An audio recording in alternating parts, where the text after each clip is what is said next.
Well, welcome back to Elevenses. I'm Kevin Williams of Survival Skills Rider Training. This is my twice weekly webcast, almost always live. Occasionally goes out recorded, and very rarely I miss a show. It's show number, it's 250. I'm just trying to get the notes I have pre-prepared up on screen, which didn't for some reason go print, which I wanted them to do.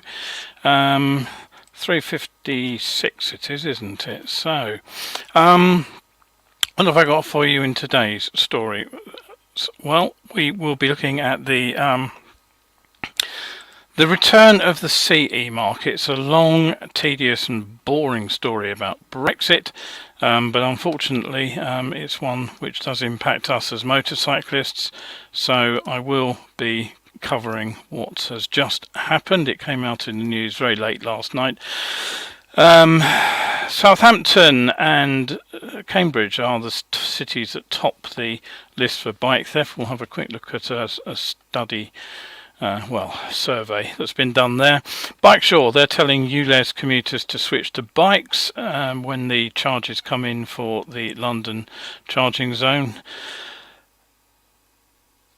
There is an interesting bespoke French e-moped which has gone on sale, costing an eye-watering €18,000. We'll have a quick look at that. We'll also look into three-wheelers. It's a three-wheeler special today, three-wheelers from California and Turkey, and also look back at the Aerial 3, the bike that probably sank the BSA.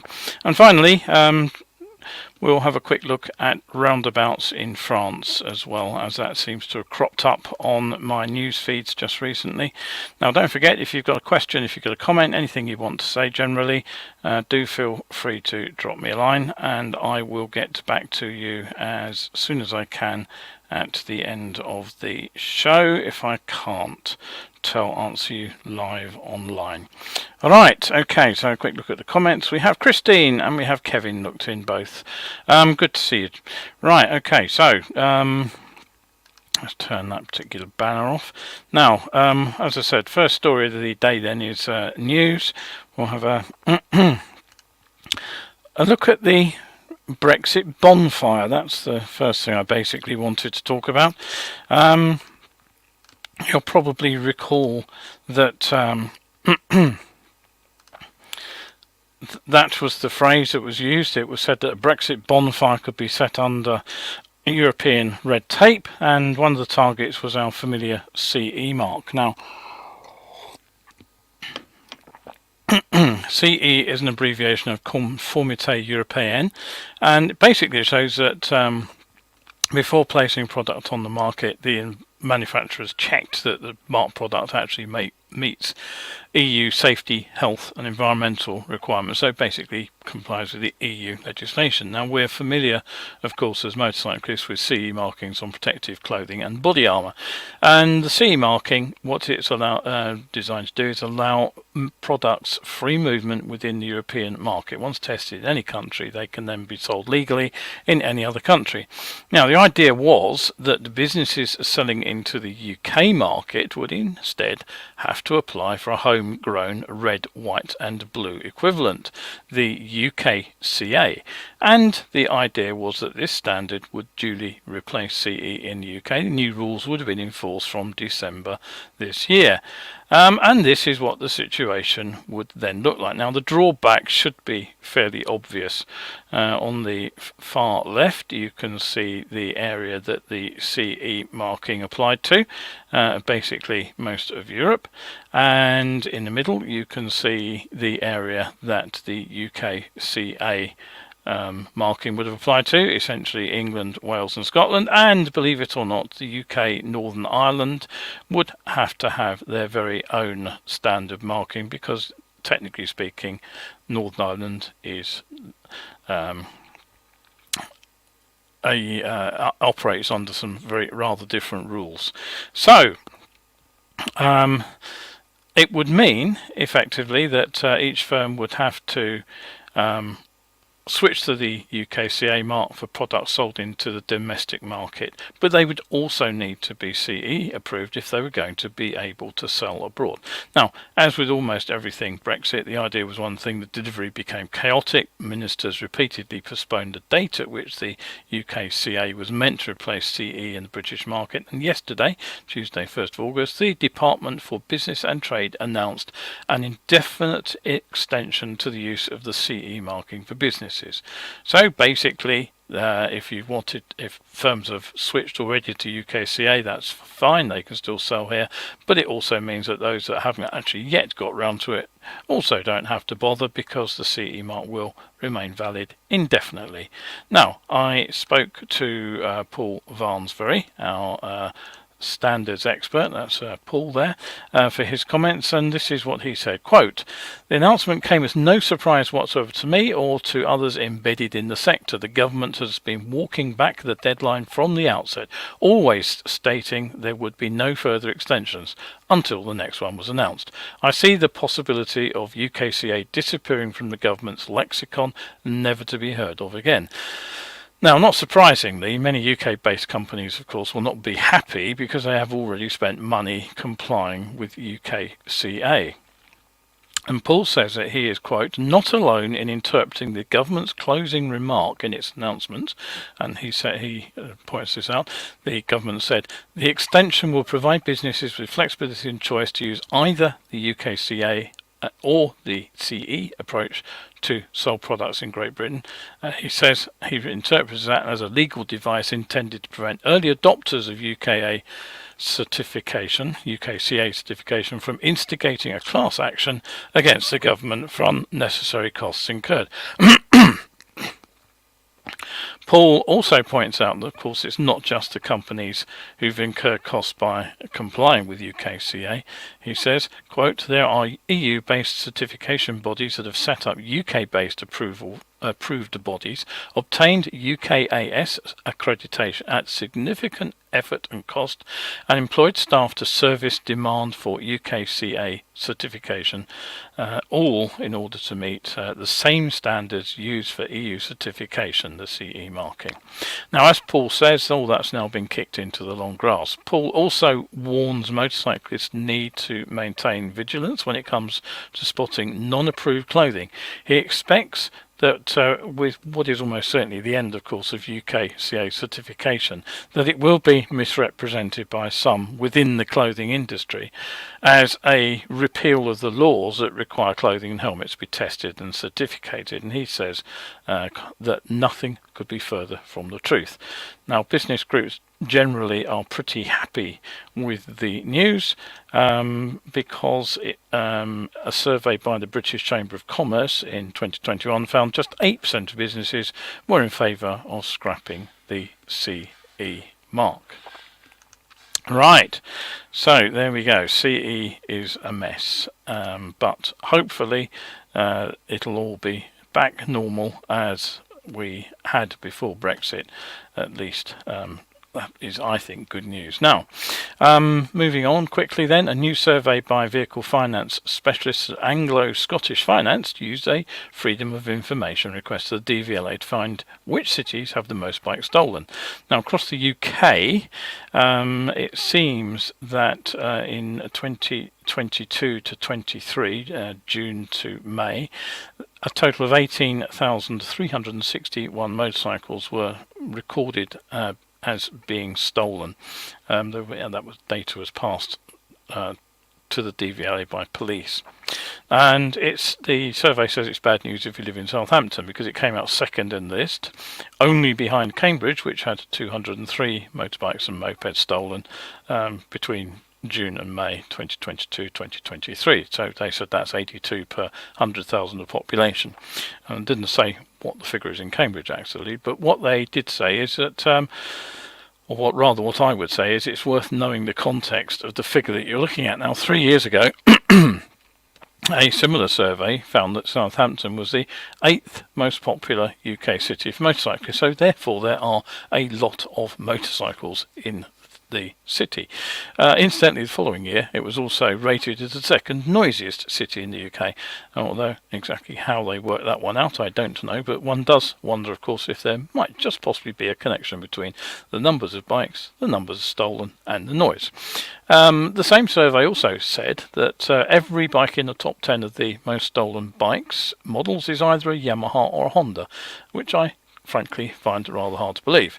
But along the lines of bike theft, and to suggest that the UK bike theft problem is minor is probably wrong, but the theft issue in Malaysia and Indonesia is far more significant. There are 100 bikes stolen every day out there.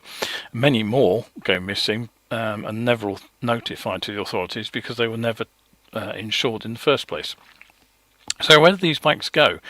Well, it seems that many of the mopeds and 125s actually strip back to the motor, which then duly does service in the remoter parts of those countries to be adapted as either generators for electricity or mechanical pumps to draw well water to the surface. So there you go, there's an interesting factoid from far-flung parts about stolen vehicles. Now, another story, of course, which we have had only too much of over the last few months is the extended ULEZ zone, which you'll recall has now got the High Court go-ahead. And this time there's another survey by motorcycle specialists, the brokers Bikesure. And what they say is that their latest travel research study shows that over half of Londoners plan on resorting to public transport for their commute in the wake of the ULEZ expansion. Now, the ULEZ expansion takes the zone out almost to the M25 in many places, and they say back in 2021 when they carried out the same survey, around a third of Londoners were considering switching to public transport when the ULEZ zone expanded. They say that figure is up significantly now to around 2 in 3. Now, Bikesure question whether the public transport network can cope, and well, of course they use this to suggest that what we should all be doing is jumping on bikes to commute. Yeah, for sure it's an option, but I'd guess that probably rather more commuters that will fancy a trip on backward forwards on 2 wheels will actually consider not making the trip at all by switching their place of work to their home address. Now, incidentally, it turns out that tube journeys right now are at about 90% of their pre-pandemic level, and the bounce back is considered by Transport for London to be only to be as high as it is because there seems to be significantly more people using the tube to get to and from entertainment venues than there were previously. So the implication is that there has been a significant drop in the number of people travelling to work. Now, I suspect that failure to go back to the daily commute, I suspect the expansion of the ULEZ zone will actually have a significant effect on that and actually increase it. Right, okay, don't forget, if you feel you can support the show, I'd be very happy to do that. Here are my supporters from last month, to whom I'm very grateful. Helen, Ian, Nigel, NJ, Damo, Clive, Paul, Brian, Christine, Claire, Cheselkite, Living Martial Arts, Johan, Mad Cockney, Howard, Kelvin, Hallam, and several people who chose to remain anonymous. If you do support me, don't forget what you get for the price of your cuppa is you get a shout out, you keep the shows coming, and you also get access to hundreds of better biking articles and videos over on my coffee.com survival skills website there. That's the archive of a decade's worth of writing for Facebook. So, all right, on to the bikes then. Now, as I said, it's It's a bit silly season. We're in August. There's nothing much happening. There's no news really. We've missed the sort of spring and summer seasons for early season bike launches, and the round of the sort of autumn and winter shows where the forthcoming models will be shown off is not yet with us. So there's nothing much newsworthy. So I'm bringing you a pair of overpriced mopeds and some news from the weird and wonderful world of three-wheelers. Now, the price for the optimistic copywriting of the week goes to a manufacturer, if you can call a bike that apparently exists only on Photoshop right now as being manufactured. It is the manufacturer of the Heritage Spirit Scrambler and Cafe Race, and here's what they say. At Atelier Heritage Bike, we have a radically different vision from motorbike manufacturers when it comes to electric versions. While many opt for modern or even futuristic lines, we believe that an electric motorbike should evoke intense emotion thanks to its elegant lines, harmonious curves and racy spirit. So it's claimed that this pair of French e-bikes will be produced in small limited edition, and you can pre-order them today by paying a deposit of 20%, but be prepared to dig deep. I thought the €3,780 price was actually the full price until I read the press puff a little bit more deeply, at which point I discovered it was actually just 20% of the final retail price of €18,900. Wow. But perhaps you get something really special, because this is an Atelier Heritage Cafe Racer electric bike, and the gushing press release says you get to ride, quote, an exceptional motorbike that stands out from the crowd because your lifestyle and style are unique. The Heritage Spirit Scrambler, that's the bike you can see here, and the Cafe Racer embody the adventure, authenticity and distinctiveness that reflect your personality, and you can explore new horizons in harmony with the times whilst enjoying a captivating driving experience full of freedom. So there's the Cafe Racer. Now apparently these timelessly designed electric vehicles were crafted to accompany you for your daily commute, as well as those special country getaways with style and grace, for lifestyle adventures and, believe it or not, to pay homage to Steve McQueen's iconic bikes of the past. Now, just one problem, of course, well, one of many problems really, but you won't be getting anywhere very quickly. Quite how reaching 45 kph or 28 miles per hour from a standstill is going to deliver you unbeatable fun, I'm really not sure. I certainly doubt you'll be jumping any wire fences in the Steve McQueen mode. But the real thing about this, the comment, is that the price. They're £17,000 for a moped. Pull the other one. But their electric bicycles that they have on their website, they're €8,000 too. Now, frankly, this has the smell of vaporware about it. A start-up pulling in funds from hopefuls who put down a deposit only to apologise that they are undercapitalised when they never produce a bike that turns a wheel. So, how many wheels do you need to turn? Well, that's always a question, of course, and it may be rather more than you were banking on. Now, this is the X-Auto leaning three-wheeler. Now, they win the competition for the unpronounceable name. I have no idea how you're supposed to say that. It's X-OTO, all in capital letters, of course, to make it stand out. So I'll call it X-Auto. Anyway, it claims to be a new form of urban mobility, but in fact it pulls off exactly the same trick as the BSA Aerial 3, the leaning three-wheeler that finished off BSA back in the early 1970s. So 50 years on X-Auto, they haven't invented a new form of urban mobility, they've basically reinvented it. Now the good news, I suppose it's good news, is you won't even need to own a motorcycle license to ride this thing, because it's out in California, where it's apparently legal to trundle around on it with a car license. Now, as you can see, they've gone for the atmospheric shots there to make sure you know exactly what a wonderful thing it is.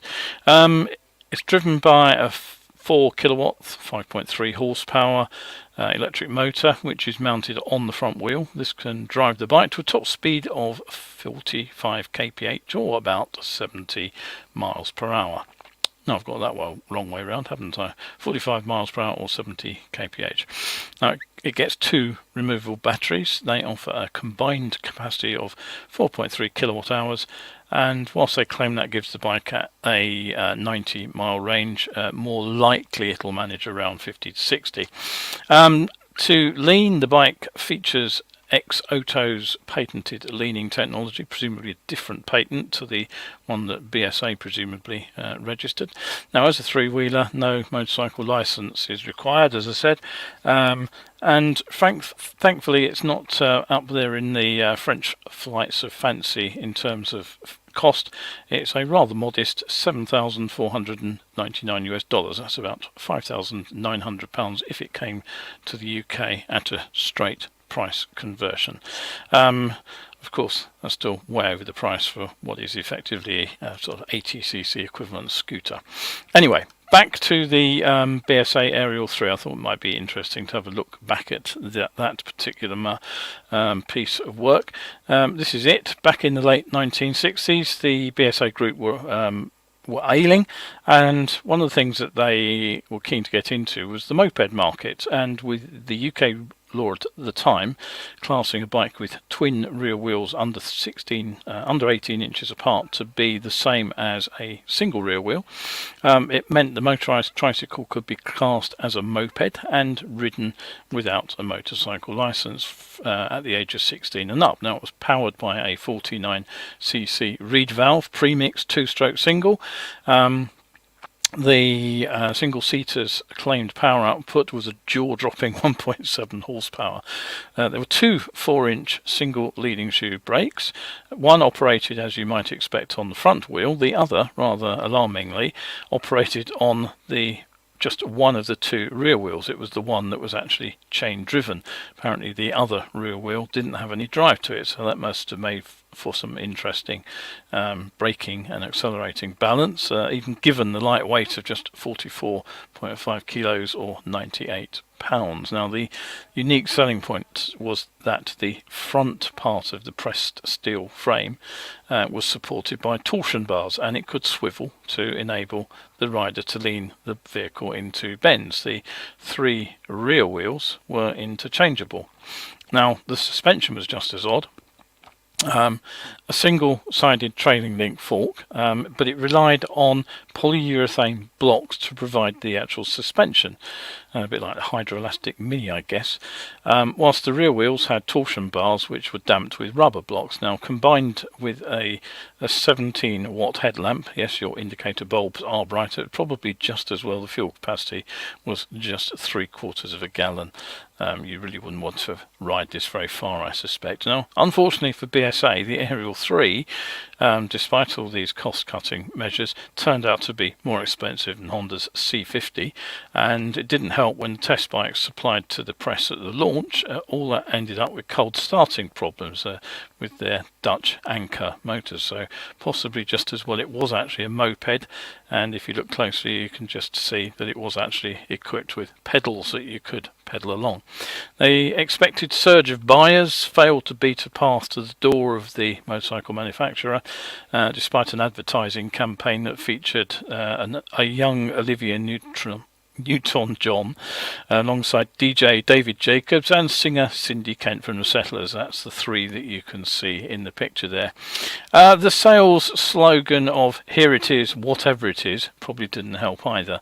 With an estimated 2 million sunk in development costs and 50,000 engines stockpiled, the first year's sales were calamitous. Just 7,000 was shifted. So the supposed life-saving three-wheeler turned out to be the coup de grace for the Birmingham-based company, and BSA collapsed with debts of 3 million in 1973. Okay, so after that little historical interlude, back to the future, as it were.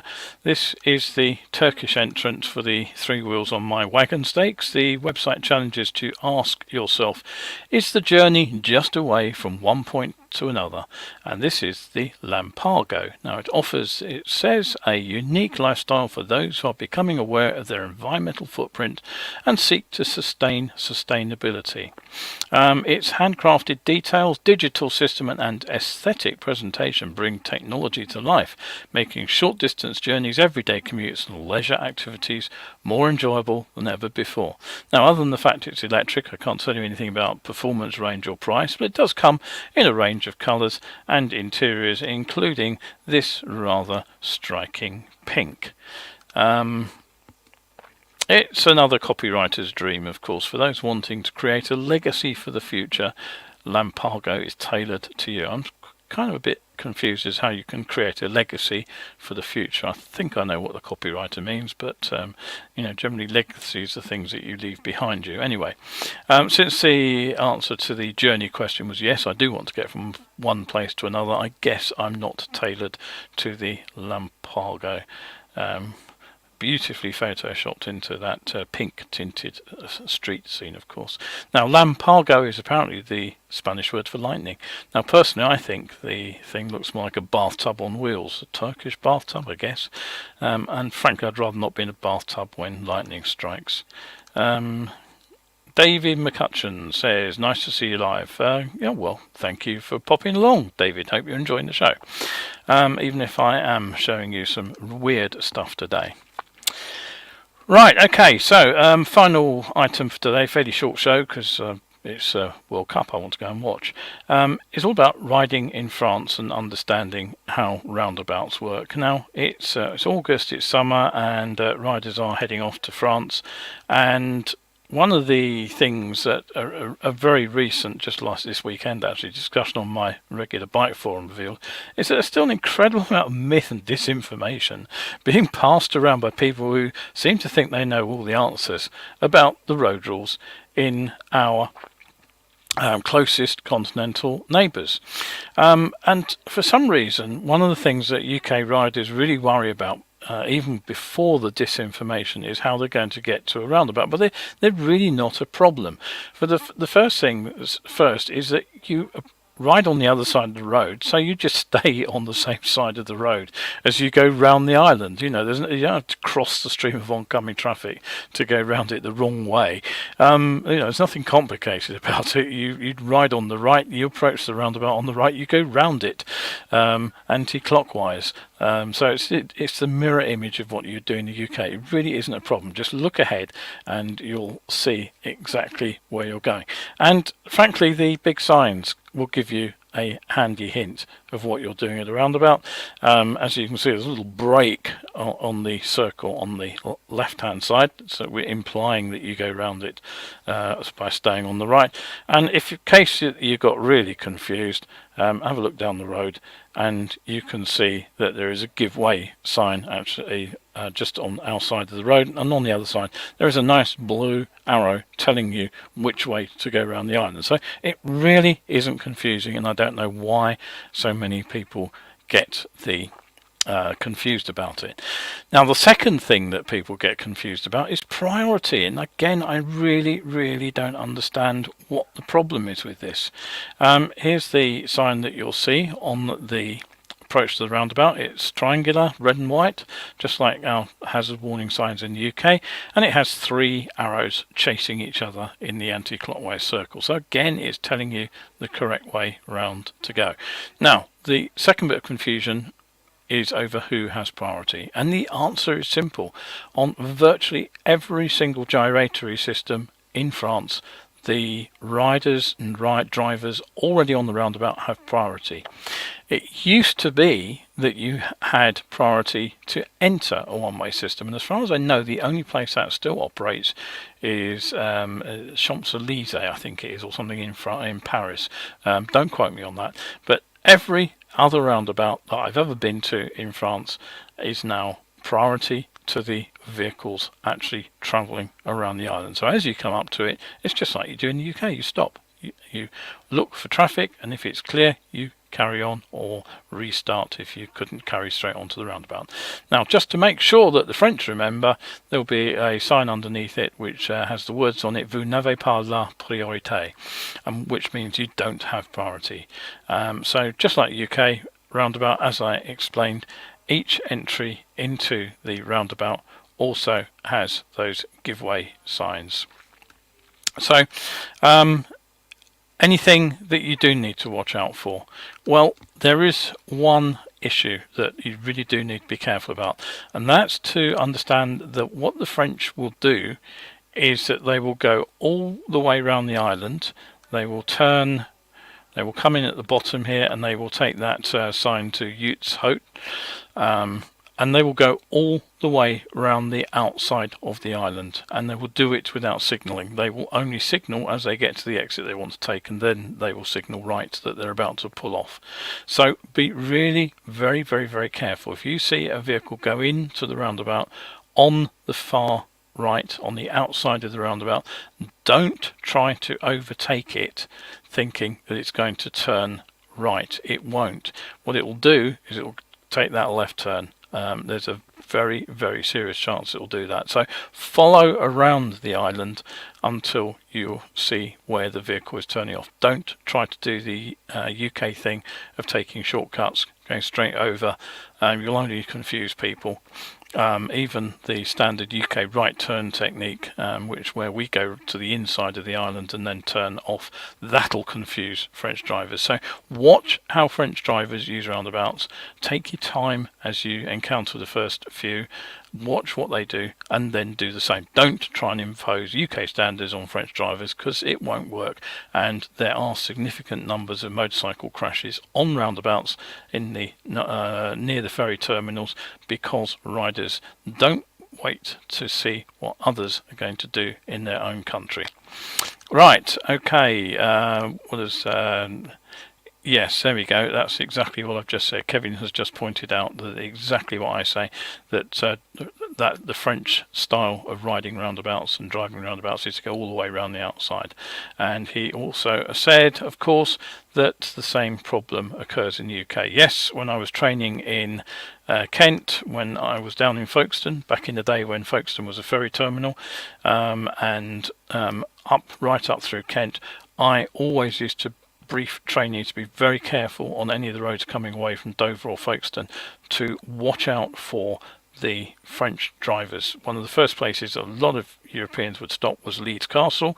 They would come off the motorway and it would be a right turn into Leeds Castle, and they would come up to it in the left-hand lane and then go all the way around the outside of the roundabout, with the first roundabout they'd met probably, and they would come to grief as a UK vehicle tried to overtake them and go straight on that short stretch of dual carriageway. It was a regular crash on that particular roundabout.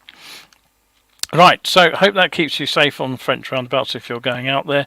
As with all countries, do check local road rules. I'll give you a few more tips on how to recognise local road rules in the next show. But for today, that is it. I do hope that you have enjoyed the content of today's show. Don't forget, set yourself a reminder. These shows go out Wednesdays and Sundays at 11, and you can always catch up over on the youtube.com /Survival Skills UK channel. Don't forget that all important UK at the end. So once again, thank you to everybody who has looked in. Thanks for your comments, thanks for your useful contributions. And if you are riding out there today, it's dried up now here in the London area, but still looking pretty threatening. There's a thunderstorm warning out, so do keep an eye on your local forecast, and if you are out there today, stay shiny side up.